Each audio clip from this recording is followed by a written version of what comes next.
All right, earnings season. You know what it's like, right? It's this quarterly flood of numbers, press releases, and let's be honest, a ton of jargon. But if you look closely, underneath all that noise, there are these really powerful signals about where the economy is really headed. So today, that's what we're going to do. We're cutting through all the static to bring you the 5 biggest, most important trends that define the first quarter of 2025. So here's the game plan. We're going to kick things off with the incredible AI gold rush and see how it's bumping up against the new reality of global trade.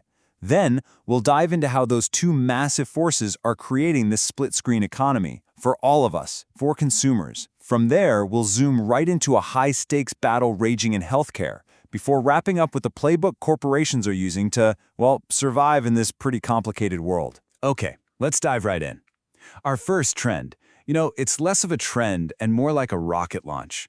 I'm talking about the race to build the actual, physical foundation of the AI revolution. And honestly, there's no better way to capture the sheer energy of this moment than this quote from NVIDIA CEO Jensen Huang. The demand for AI isn't just growing, it's accelerating. It's hitting a turbocharge. And that is forcing the biggest companies in the world to spend, and spend in a huge way. And when I say spend big, the scale is just staggering. Just look at this number. $75 billion. That is Google's planned capital expenditure for this year. For 1 year. It's a colossal all-in bet on servers and data centers, all to power their AI ambitions. Well, that kind of spending creates this massive ripple effect, right? When a giant like Google opens its wallet, a shockwave just blasts through the entire supply chain. And you can see it right here. Look at a company like Broadcom. Their revenue just surged 25% year over year. And it's pretty much all fueled by this insatiable demand for AI components. And this is not just an isolated thing. This is a coordinated, sector-wide arms race. You've got Oracle building these absolutely massive GPU clusters. You've got Cisco blowing past its AI order targets way ahead of schedule. Then there's TSMC cranking up chip production because demand is so strong. And Meta? They're already seeing their AI tools used by nearly 1 billion people. Everyone is building, buying, and deploying at a furious pace. But while the digital world of AI feels kind of boundless, the physical world is actually seeing new walls go up. And that brings us to our second big trend, this challenging new reality of global trade. This quote here from the CEO of medical device giant Abbott, it's just so telling. The entire mindset has shifted. Companies aren't looking at tariffs as some temporary political thing anymore. Nope. They see them as a permanent feature of the business landscape that they have to manage for the long haul. And this isn't just one industry's problem. This concern is absolutely everywhere. You can see it across all these different sectors. You've got JP Morgan noting its clients are shifting to a much shorter-term focus. GE Aerospace is building more conservatism into its financial guidance. Cisco is actively modeling how tariffs are going to impact them. This is a top-of-mind issue for basically everyone. So the crucial point, the big takeaway here is this. Companies are fundamentally changing how they operate. You hear it from Eli Lilly's leadership, who said they decided years ago to move away from just pure efficiency and start building for resilience. It's not just about finding the lowest cost anymore. Now it's about security. It's about redundancy.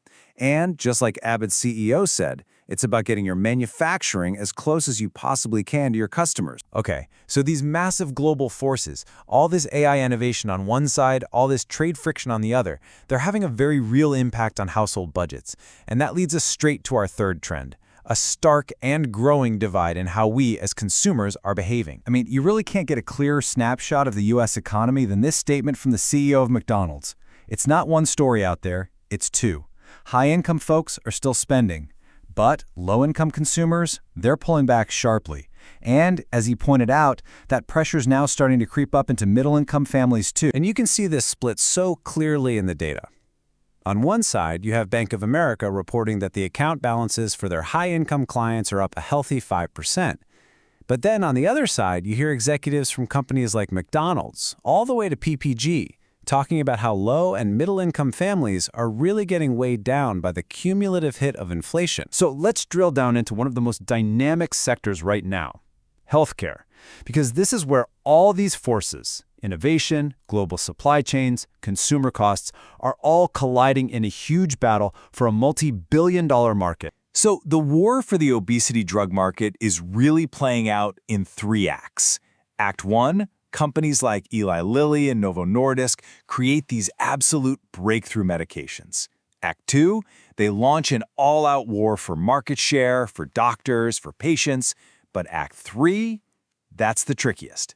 That's where they have to face the powerful gatekeepers, the pharmacy benefit managers, or PBMs, who ultimately decide which drugs get covered. You can just feel the tension in this quote from Lilly's CEO. So a major PBM decided to exclusively cover their competitor's drug, and he's basically questioning a decision that limits choices for patients and for doctors. It's a really high-stakes chess match with billions and billions of dollars on the line. And this number right here, this shows you just how incredibly high those stakes are. This is the year-over-year sales growth in Danish kroners for Novo Nordisk's obesity care division. 67%. That is an explosive, category-defining level of growth, and it explains exactly why the fight for every single prescription is so intense. Okay, so we've seen a technology boom, rising trade walls, a divided consumer, and just fierce industry competition. So how are corporate leaders actually responding to all this? Well, that brings us to our final trend, the modern corporate survival playbook. In this kind of environment, companies are basically spreading their bets. On one hand, you see massive share buybacks from names like Walmart and Exxon to get cash back to shareholders. You see dividend hikes from Oracle and Chevron. But at the same time, you see these huge investments in the future, like AbbVie's R&D spend and Google's CapEx, right alongside a super sharp focus on efficiency and cost controls at companies like SAP. So the crucial point is this. When the big picture, the macro environment, is this uncertain, you have to focus inward. You double down on the operational efficiencies you can actually control. You invest in the core innovations that are going to secure your future, and you reward the shareholders who are sticking with you for the ride. It's a really pragmatic, resilient strategy for some very turbulent times. And all of this leaves us with this final, really critical question. We are watching these powerful, often contradictory forces pull the global economy in completely different directions. You've got the boundless, deflationary promise of AI on one side and the constrained, inflationary pressure of trade friction on the other.